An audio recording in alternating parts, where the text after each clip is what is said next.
Nous sommes en direct sur YouTube, que ce soit sur le channel du Sommet, Haïti Sommet Finance, ou le channel de la BRH, sur Twitter, sur le compte de la BRH, BRH Haïti, ou sur Facebook, sur plusieurs plateformes, Chocarella, la page du Sommet, Haïti Sommet Finance, ou sur Loop Haïti, sur Journal 7.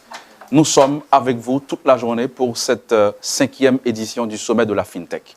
C'est dans le cadre du grand rendez-vous du Sommet annuel sur la finance, mais aujourd'hui on parle technologie et finance. Évidemment, le sujet a tout son sens.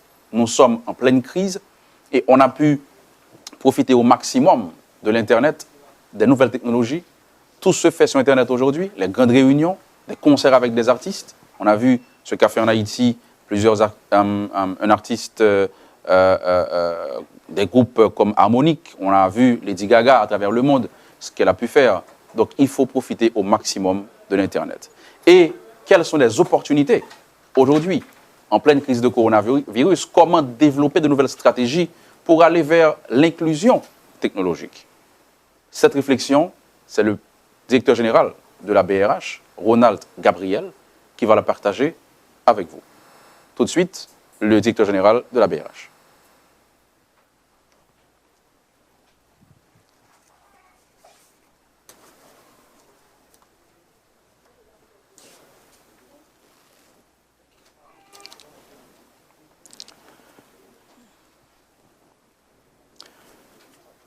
Je prends un plaisir réel à vous adresser le discours d'ouverture de la FinTech dans le cadre de la 10e édition du Sommet international de la finance.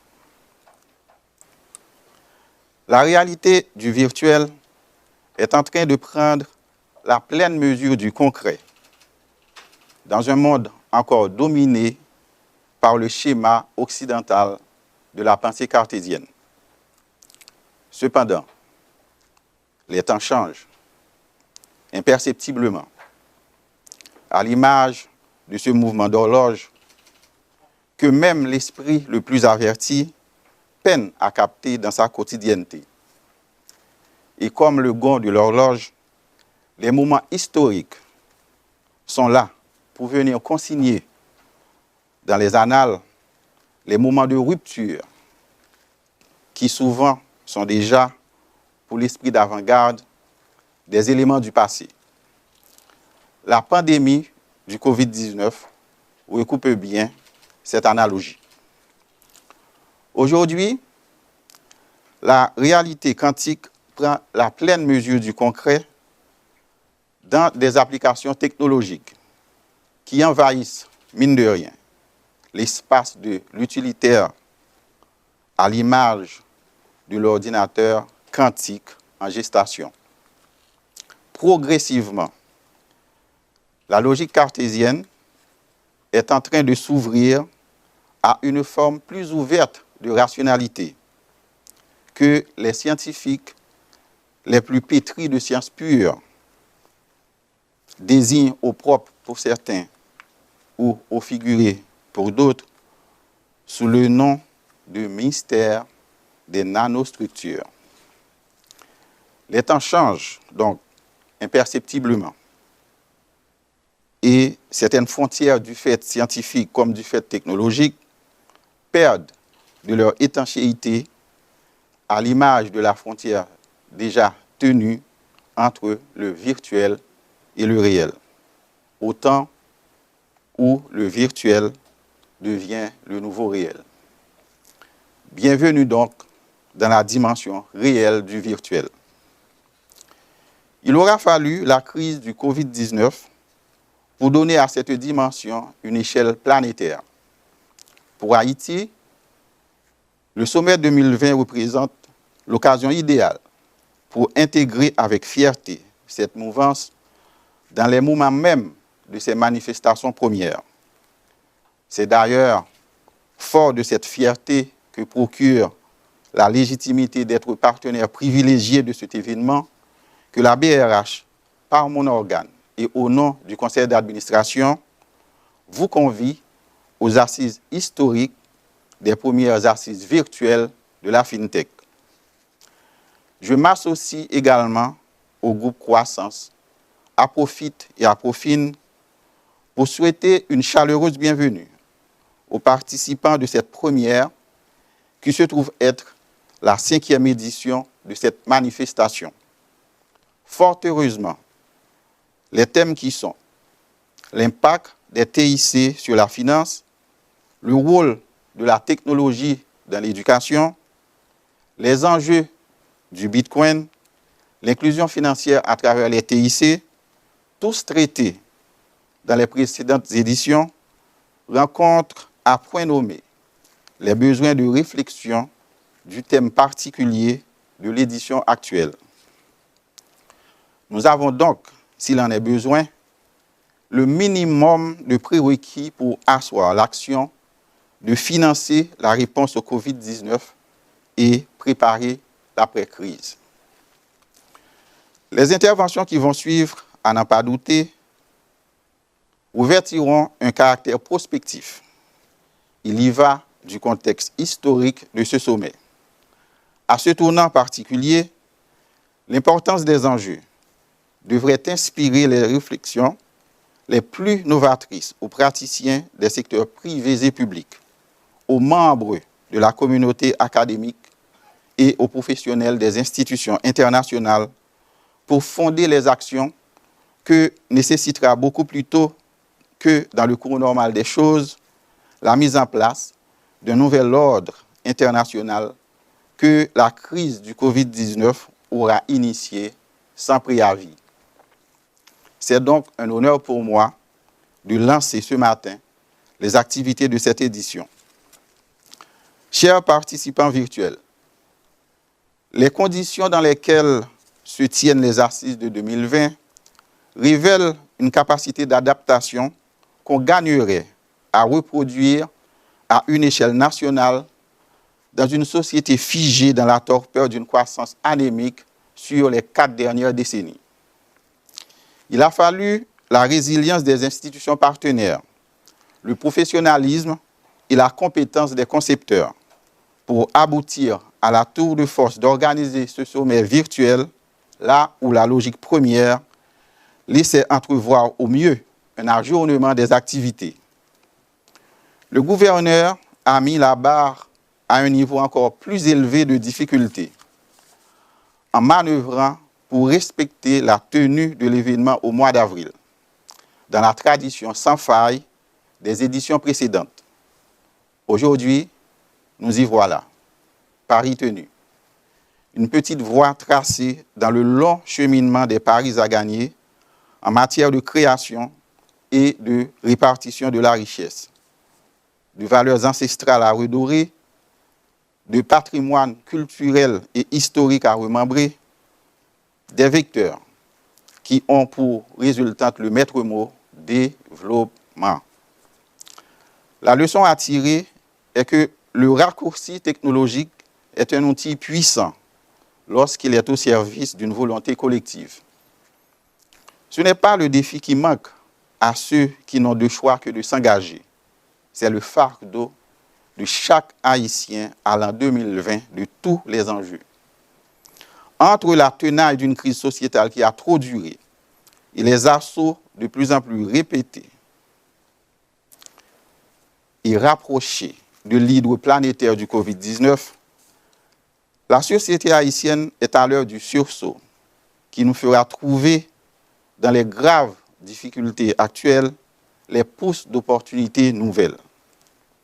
Pour la planète entière, la crise économique qui accompagne la crise sanitaire laisse ouvertes les options post-pandémie.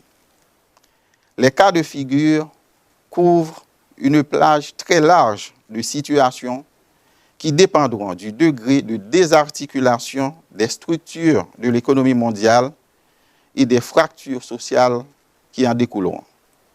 Le retour, même transitoire, à des formes plus autocentrées d'action de développement est dans l'ordre des considérations que nous devrions contempler comme voie de sortie à notre propre crise de société.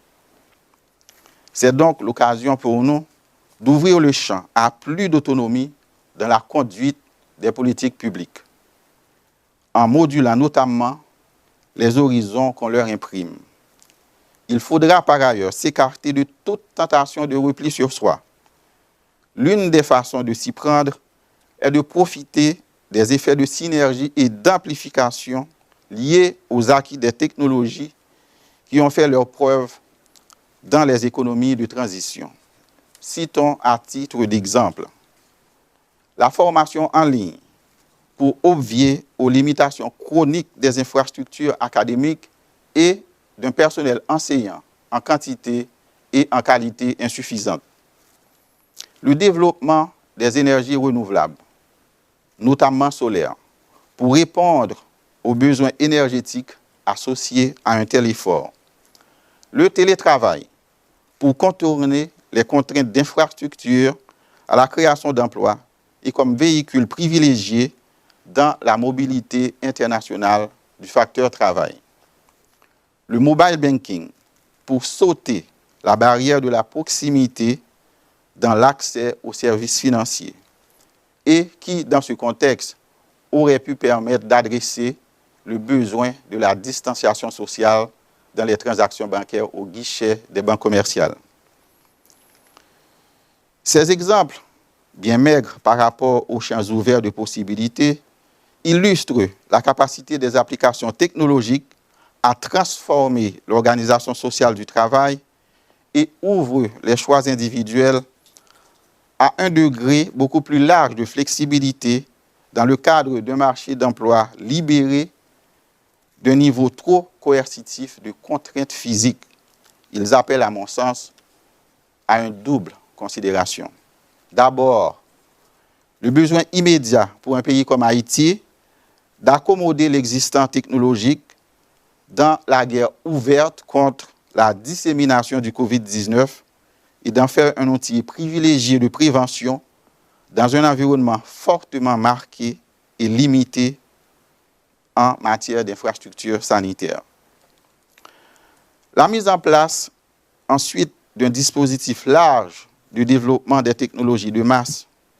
Je parlerai d'une stratégie nationale d'inclusion numérique sur des horizons moyens et longs pour se créer une place honorable dans ce qui ne tardera pas à se dessiner comme le paradigme d'un ordre économique nouveau. La leçon fondamentale que l'ampleur des préoccupations actuelles renvoie au second rang des réflexions sur la pandémie actuelle est le danger que représentent les fractures de toutes sortes, tant au niveau local que mondial, dans un monde où, in fine, la notion de frontière est un leurre, ne serait-ce que par rapport à la réalité du partage planétaire d'une même biosphère. La marche du progrès planétaire est donc indivisible de son contenu humanitaire global. Fractures numériques, fractures économiques, fractures sociales sont aussi des facteurs de résilience et de mutation extrême des vecteurs de pandémie en raison de leur meilleure capacité à couver dans les espaces de pauvreté qu'elles alimentent. Le recours au confinement, même dans des conditions de grande facilité technologique, ne saurait être une solution durable. Érigé en dispositif de politique publique, il conduit facilement à la configuration sociale si bien décrite dans le roman 1984 de George Orwell. Une tentation de repli qui ouvre la porte à des formes sophistiquées de la tentation totalitaire, à la rétrogradation de notre humanité. Par contre, dans le décor opposé, la marche du progrès planétaire s'accommode mieux du merveilleux à la Jules Verne, dans lequel l'appropriation humanitaire des applications scientifiques les plus innovantes ouvre la voie à ce qu'il y a de mieux dans la nature humaine. Chers participants, la tenue de la 10e édition du Sommet international de la finance dans un environnement virtuel de rencontres et d'échanges représente un tournant majeur dans l'existence de cet événement, sinon dans la vie socio-professionnelle en Haïti. La FinTech, qui a fini par s'installer comme composante technologique du sommet, est l'un des principaux acteurs de ce tournant. Je veux voir dans les assises d'aujourd'hui un saut sur une orbite supérieure d'activité qui prépare cet acteur à jouer au profit d'Haïti le rôle qui est le sien dans la nouvelle configuration socio-technologique que le Covid-19 est en train de profiler.